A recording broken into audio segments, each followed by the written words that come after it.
तो भाई आम बजट को लेकर हिमाचल की जनता की भी प्रतिक्रियाएं सामने आ रही है और हमीरपुर की जनता के खास तौर पर क्या कुछ उम्मीदें हैं इस बार के बजट से वो भी आपको सुनवाते हैं। रेगुलर करें एम्प्लॉइज के लिए जो पॉलिसी है वो दे और जॉब सिक्योरिटी दे। जिस प्रकार से आपने एसएमसी अध्यापकों को जो है रेगुलर किया है उसी तरह से आउटसोर्स की एक स्थायी नीति बनाई जाए। बहुत सारी मांगे जो वो इस हमारी प्रदेश सरकार ने पूरी की है। जैसे ओपीएस का एक बहुत बड़ा इशू था, हमारी बहुत बड़ी एक डिमांड थी।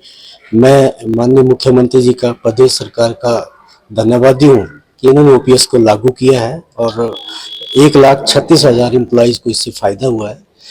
अभी और भी बहुत सारी मांग है हमारी, क्योंकि लगभग अगर हम देखें तो एरियर एक बहुत बड़ा एक इशू है। वो पिछला जो 2016 का हमारा पे कमीशन था वो उसकी पेंडिंग है।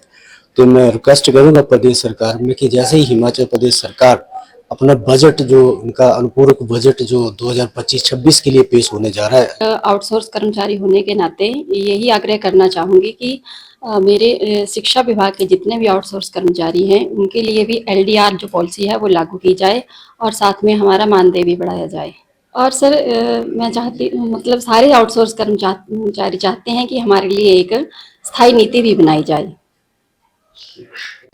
वो केंद्रीय पद्धति पर 60 वर्ष कर देनी चाहिए, क्योंकि इस समय कर्मचारियों का जितना भी डीए एरर है या नए वेतन योग का जो 1/16 से एरर पेंडिंग है वो कर्मचारियों को नहीं मिला है। यदि सेवानिवृत्ति आयु 60 वर्ष हो जाती है तो 2 वर्ष तक सरकार को कोई पैसा नहीं देना पड़ेगा और ये सारी लायबिलिटी पूरी हो जाएगी और सरकार को पुराने कर्मचारियों का लाभ मिलेगा। पिछले वर्षों में जो कॉन्ट्रैक्ट पर कर्मचारी नियमित होते थे उन्हें 8-9 वर्ष तक कॉन्ट्रैक्ट पर रहना पड़ता था, तो उनकी जो सेवा है वो पेंशन के लिए बहुत कम पड़ रही है।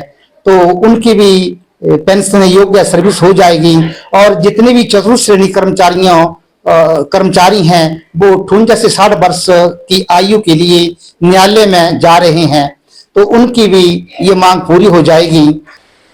कर्मचारियों का जो लंबित डीए है, एरियर है, पे एरियर है, तो उसके बारे में माननीय मुख्यमंत्री जी अवश्य ही इस बजट में कोई ना कोई जो है वो घोषणा करेंगे, अवश्य करेंगे। और इसके साथ ही जो 4/9/14 के कर्मचारियों के जो बहुत सारे केसेस जो पेंडिंग है उसका भी एरियर है और जो अनमली एक उसके बीच में आई है, तो मैं मुख्यमंत्री से भी करवत ये प्रार्थना करना चाहूँगा कि अतिशीघ्र उसका भी जो है वो कुछ सलूशन किया जाए।